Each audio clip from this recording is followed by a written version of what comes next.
Olá, alunos de Química Geral, tudo bem com vocês? Estamos de volta para mais uma aula de Química Geral, agora o tópico de soluções. Esse tópico vocês encontram na parte do capítulo 3 do livro base Brown, mais especificamente do 13.1 até o 13.4.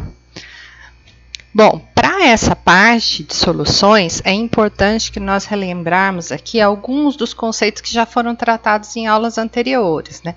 Lembrar o que já foi discutido na parte de misturas, lembrar a constituição do átomo, mais especificamente aqui que nós vamos puxar aqui para alguma parte de estequiometria, então lembrar o que é a unidade de massa atômica. Relembrar íons, compostos iônicos, alguns compostos orgânicos, que nós vamos ver a diferenciação entre eles nessa parte de soluções. Lembrar novamente geometria molecular, porque é importante a questão da polaridade, para entender como que funciona a solubilidade de algum dos materiais. E relembrar também a parte de forças intermoleculares que nós vimos anteriormente, né, no tópico anterior. Bom, além disso, né, além dos pontos que a gente tem que relembrar, é importante que nós vamos introduzir aqui alguns conceitos que eles vão ser tratados nas próximas unidades mais especificamente, né? A parte aqui que envolve concentração, porque a gente vai trabalhar com concentração de soluções, então a gente vai usar um pouquinho aqui da ideia do que é o mol, né? E isso a gente vai trabalhar depois mais aprofundado, ali mais especificamente na unidade de estequiometria. Também vamos introduzir um pouquinho aqui, bem superficialmente, um conceito aqui de entalpia, né? Também calor de formação, nesse caso aqui calor de solubilização, né? Que é também chamado aqui de ΔH, e que a gente vai ver depois mais especificamente ali na unidade de termoquímica. Bom, pessoal, mas para começar essa unidade aqui, a gente vai começar com algumas definições. E também é importante, né? Por que a gente está estudando esse assunto, né? Por que estudar a solução? Primeiro que vocês vão se deparar ali ao longo do curso de vocês, ou mesmo na aplicação, ou até no nosso cotidiano, com várias situações que envolvem soluções, né? Então, a gente vai conhecer aqui algumas das propriedades, né? A parte que envolve também ali concentração. Por exemplo, vocês já viram até no rótulo, né? Você vai comprar algum produto, né? Por exemplo, você quer comprar uma água. Vamos comparar quais materiais que podem ter ali. A água, ela pode ter alguma coisa ali dissolvida ali no meio, né? Então, quando vocês observam o rótulo de uma água, às vezes vocês encontram lá, tem uma composição tal ali em ppm. O que significa isso? O que isso representa? Então, a gente vai tratar isso aqui no nosso curso. Outra coisa que é importante também aqui, por exemplo, vocês já pensaram, né? Por que você utiliza, já comprou, já precisou às vezes utilizar aquela bolsinha térmica portátil, que você não tem onde utilizar alguma coisa para esquentar, e você usa e ela aquece automaticamente, né? Você tem uma plaquinha metálica lá no meio que a gente aperta aquela plaquinha, vira, tudo cristaliza ali, aquilo ali aquece. Por que acontece isso, gente? Então, a gente vai ver isso aqui também ao longo dessa parte aqui do curso de Química Geral. Não só isso, vocês vão ver outras situações aqui que vocês podem encontrar no dia a dia ou no curso e que também vocês podem tirar dúvidas depois nas nossas aulas de webconferência. Bom, mas vamos lá para as nossas definições importantes para essa parte do curso, né? Já que nós estamos tratando de solução, vamos definir, né, aqui. Uma solução, ela vai ser considerada uma mistura homogênea, né? Por isso que eu falei para vocês que era importante rever lá a ideia de misturas. Então, uma mistura homogênea de duas ou mais substâncias que vai estar presente ali numa única fase. Ó, importante isso daqui, né? Ela está em uma única fase.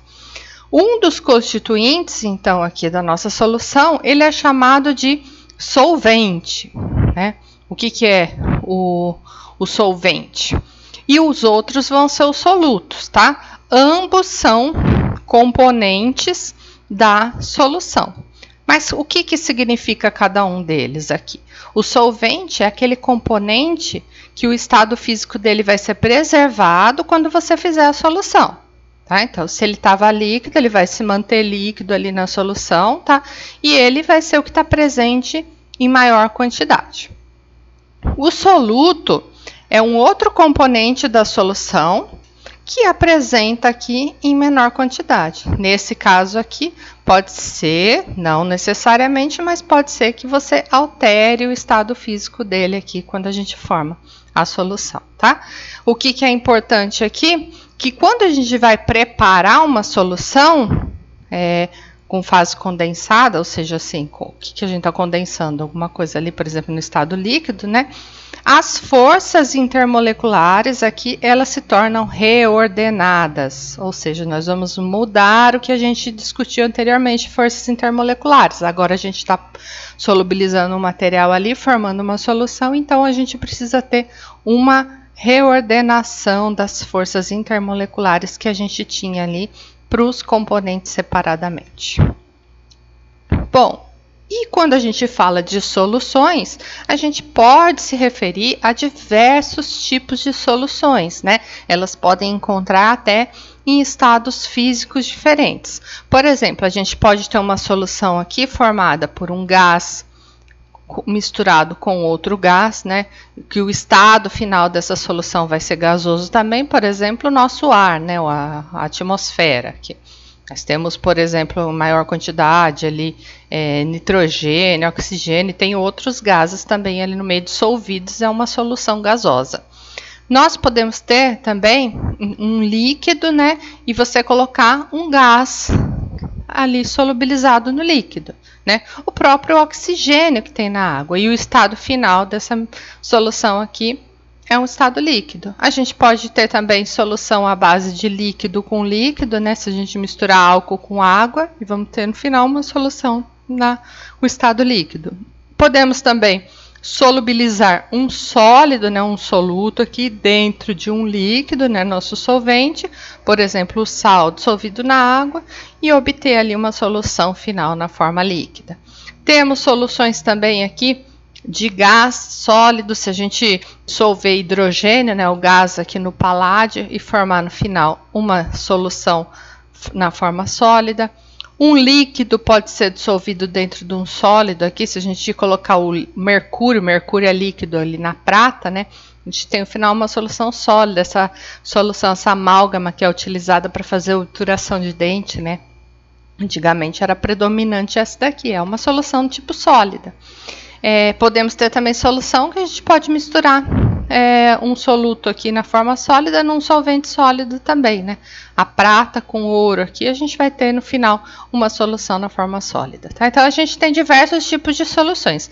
O que é importante aqui, gente, nós vamos focar a discussão em cima de uma solução do tipo líquido. Basicamente aqui, ou a gente vai tratar alguns casos, aqui a gente vai explicar de propriedade de um gás dissolvido no líquido, né? Alguns casos de líquido em líquido, e também aqui a maior parte da discussão em cima de sólidos dissolvidos no líquido, né? Mais precisamente aqui nas explicações aqui com base em soluções aquosas, ou seja, em que nosso solvente vai ser a água. Bom, para a gente entender o que está por trás ali para se obter uma solução, né, nós temos que passar por um processo chamado processo de dissolução, né, em que a gente vai dissolver o nosso soluto no solvente. Vamos pensar nesse caso aqui, né, que é um caso bem geral, que a gente tratou também ali na parte das forças intermoleculares. Então, vamos pensar dissolver o sal de cozinha, né, o NaCl, na forma do nosso soluto, em água como solvente. O que tem que acontecer para se dar esse processo da dissolução? Primeiramente, as ligações de hidrogênio, gente, ligações de hidrogênio aqui que nós vimos na parte de forças intermoleculares, né? Então, as ligações de hidrogênio da água, elas vão ter que ser aqui rompidas, né? Quebradas. A gente vai ter que se desfazer dessa força que mantém a água ali unida entre si, né? As moléculas de água unidas entre si na água como um todo.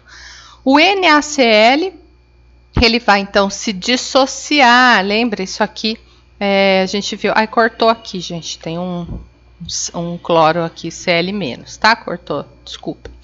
Então, o NaCl ele se dissocia em Na+ e Cl-. E vão se formar agora novas forças intermoleculares aqui do tipo íon dipolo, né? Lembre-se, se tiver com dúvida, relembra lá, assiste novamente a aula de forças intermoleculares. Então, agora a gente tem forças do tipo íon dipolo se formando nessa solução. E a gente diz aqui que os íons eles são solvatados pela água. Se ela é o solvente, nós dizemos que nesse caso aqui ele está solvatado por água. Então, se ele está solvatado por água, a gente diz então que esses íons eles estão hidratados aqui nessa solução. Então, esse é o processo, né? Colocamos o NaCl aqui no meio da água, né? E o processo vai ocorrendo a dissociação aqui, e cada íon aqui, o Na+ vai estar envolto por moléculas de água, sempre voltado. Se o Na ele é positivo, né, o oxigênio da água vai estar voltado para o lado do Na por ser positivo, né? O oxigênio é o dipolo, né? A parte ali do momento dipolo negativo da água, então ele se orienta na parte positiva do cátion, né? O sódio. Já no caso do cloro aqui, o que se orienta para ele aqui são os dipolos, né, positivos da água, ou seja, o hidrogênio que está lá como quase que um próton desprotegido, né? Aquela representação que nós já vimos lá na parte de forças intermoleculares. O oxigênio da água aqui, né, todo orientado para o cátion, né, o sódio que tem carga positiva. E aqui o dipolo, né, positivo da água, né, o hidrogênio, voltado todo aqui para o íon, né, o ânion Cl- que tem carga negativa. Tá? Então, essa é a representação das novas forças intermoleculares que se formam nessa solução. Gente, como que a gente vai saber se esse processo que está ocorrendo, né, nós estamos fazendo uma mistura ali de água com sal, né, está ocorrendo uma reação química ou é apenas uma solução? Como diferenciar isso daqui, né? Então, por exemplo, nesse caso aqui, que a gente citou anteriormente, do cloreto de sódio, né, dissolvido na água, a gente só tem a dissociação aqui no meio aquoso. O que vai acontecer? Se nós removermos a água dessa solução, a gente vai voltar a ter o NaCl ali no final, tá? Então, a gente recupera ele aqui simplesmente por remover a água da solução. Então, a dissociação do NaCl ele é um processo físico, nada mudou quimicamente aqui. Então, isso daqui é um processo só de formação de solução e não uma reação química. Diferentemente, por exemplo, se agora nós dissolvemos níquel metálico aqui, né, na forma sólida, em ácido clorídrico. O que vai acontecer agora é que o níquel ele vai reagir com o íon cloreto do ácido clorídrico e nós vamos ter a formação agora de cloreto de níquel aqui e liberação de hidrogênio na forma gasosa, tá? Então, nota que aqui essa substância que estava sendo dissolvida, ela se alterou quimicamente. De níquel aqui, o metálico que a gente obteve agora um cloreto de níquel no final. Se nós removermos a água que tiver aqui no meio da solução, a gente não vai obter novamente o níquel ali na forma metálica, tá? O que a gente vai obter aqui é o cloreto de níquel, ele está representado aqui vezes 6H2O, é porque é um sal que se forma aqui que ele fica na forma hidratada mesmo estando sólido, tá? Então, se a gente remover a água da solução e obter esse sal na forma sólida, não é mais o níquel metálico sólido inicial, é o cloreto de níquel sexta hidratado, que é da dissolução do níquel em HCl, tá? Então, é um processo químico aqui, tá ok, pessoal? Não é mais um processo físico, se é um processo químico que ocorreu, então, nesse caso, nós temos uma reação química formada. Tá? Agora, vamos voltar, né, para alguns outros casos que a gente tem aqui. Por exemplo, então, tratando de compostos iônicos, né, assim como a gente viu para o NaCl, a gente pode pegar outros compostos iônicos que sejam solúveis, gente, solúveis, porque nem todo composto iônico vai ser solúvel em água. Depois eu até deixo aqui como uma tarefa de estudo para vocês ali, para vocês pesquisarem.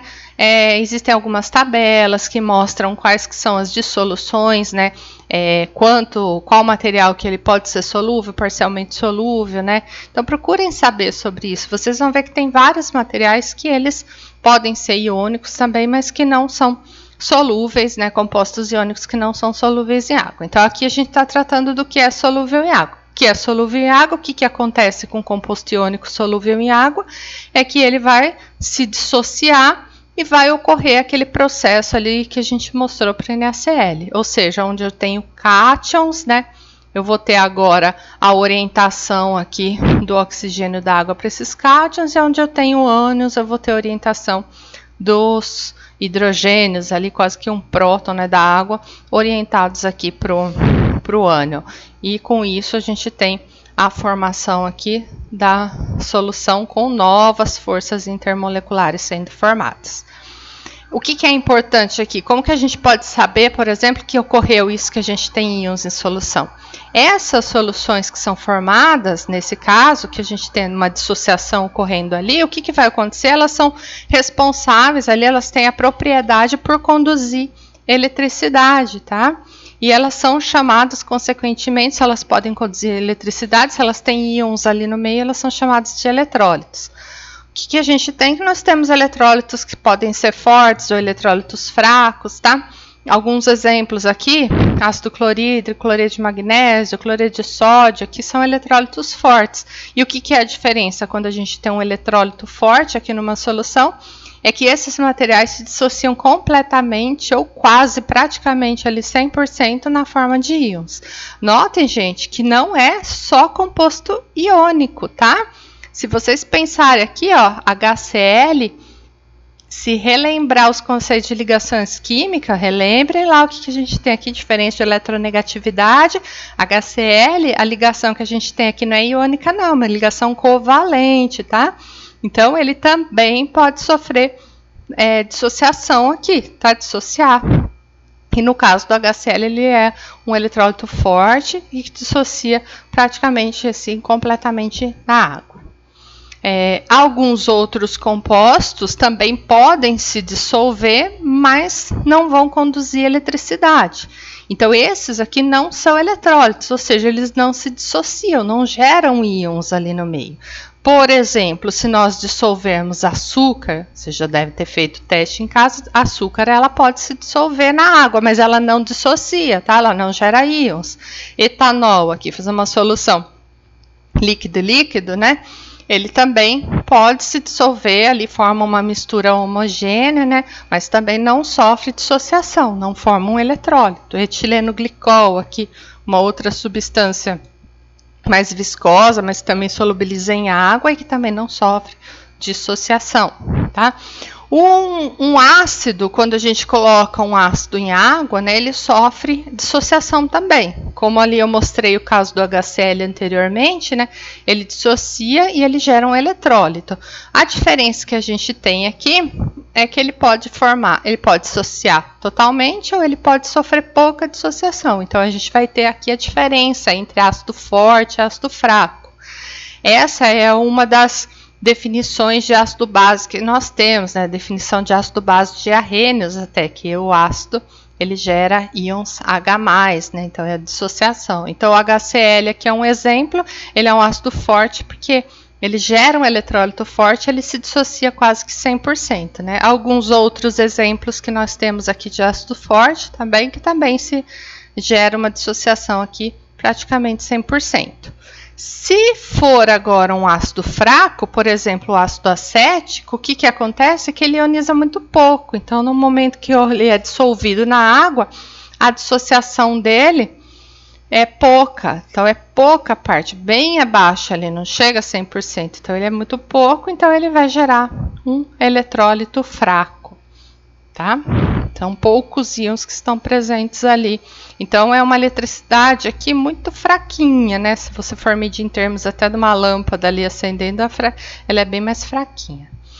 As bases também se dissociam em água aqui. E da mesma maneira como um ácido, a gente também pode determinar a força de uma base pela quantidade, né? Qual que é o grau de ionização, de dissociação dela em água.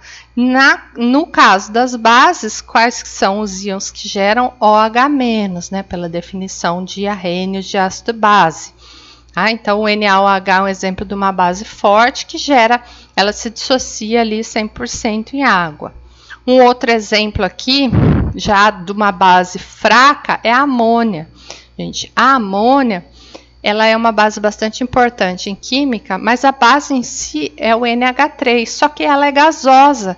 Então, quando a gente compra no laboratório ali a amônia, na verdade a gente está comprando uma solução de amônia. O que acontece? Nós temos a amônia ali no meio aquoso, né, dissociada aqui em água, que vai gerar o NH4OH, que a gente conhece aqui, né, por hidróxido de amônio, na forma ali de uma solução, só que ela é pouco ionizada, tá? Ela é fraca. Então, quando vocês forem num laboratório, vocês podem também encontrar qual que é o grau ali, qual que é a concentração da solução, e a gente vai tratar disso daqui mais para frente em nossas aulas. Bom, eu vou interromper o vídeo por aqui e na sequência a gente vai tratar de alguns outros pontos, também alguns outros casos aqui para ocorrer solução, tá? Vejo vocês na próxima aula.